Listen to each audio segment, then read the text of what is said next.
কে জান্নাতি হবে কে জাহান্নামী হবে আল্লাহর ইলমের মধ্যে আছে না নাই? আল্লাহর ইলমের মধ্যে আছে।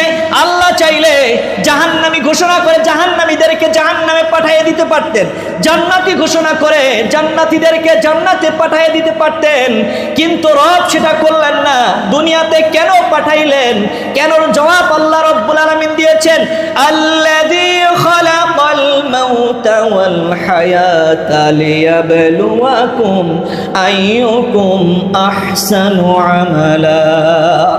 রব বলেন আল্লাযী খালাকাল মাউতা, আমি আল্লাহ মৃত্যু সৃষ্টি করেছি, ওয়াল হায়াতা, হায়াত সৃষ্টি করেছি, লিয়াবলুয়াকুম, তোমাদেরকে পরীক্ষা করার জন্য, আইয়ুকুম আহসানু আমালা, কে উত্তম আমল করে, কে ভালো আমল করে, কে বেশি আমল করে এ কথা বলেন নাই, বরং আল্লাহ বলেছেন কে উত্তম আমল করে, কে ভালো কাজ দুনিয়াতে করে, আমি আল্লাহ এগুলোকে পরীক্ষা করার জন্য হায়াত আর মৌত সৃষ্টি করেছি। বলেন সুবহানাল্লাহ।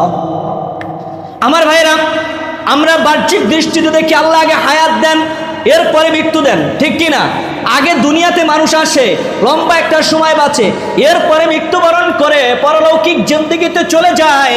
কিন্তু এই আয়াতে মালিক বলেন আমি আগে তোমাদেরকে মৃত্যু দিয়েছি। আল্লাহ বলেন আল্লাযী খালাকাল মাউতা, আল্লাহ মৃত্যুকে আগে এনেছেন। আল্লাহ বলেন আমি মৃত্যু সৃষ্টি করেছি, ওয়াল হায়াতা, এরপরে আমি আল্লাহ তোমাদেরকে হায়াত দিয়েছি। এখন দুনিয়ার জিন্দেগিতে তাকাইলে, কোরআনের আয়াতের দিকে তাকাইলে কেমন জানি সাংঘর্ষিক মনে হয়, কারণ আল্লাহ আগে হায়াত দিল, এরপরে মৃত্যু দেয়, অথচ আল্লাহ বলেন আমি মৃত্যু আগে সৃষ্টি করেছি, হায়াত পরে দিয়েছি, তাহলে সাংঘর্ষিক দেখা যায়। কিন্তু কোরআনের এক আয়াত অন্য আয়াতের ব্যাখ্যা, এই আয়াতের ব্যাখ্যা যদি আমরা অন্য আয়াতের দিকে তাকাই, তাহলে ওই আয়াত থেকে এই আয়াতের ব্যাখ্যা পাওয়া যায়। আল্লাহ রাব্বুল আলামিন বলেন যদিও এই দুনিয়ার বাহ্যিক জীবন, দুনিয়ার বাহ্যিক বিষয় আর কোরআনের আয়াতের মধ্যে সাংঘর্ষিক মনে হয়, কিন্তু বাস্তবে সাংঘর্ষিক নয়।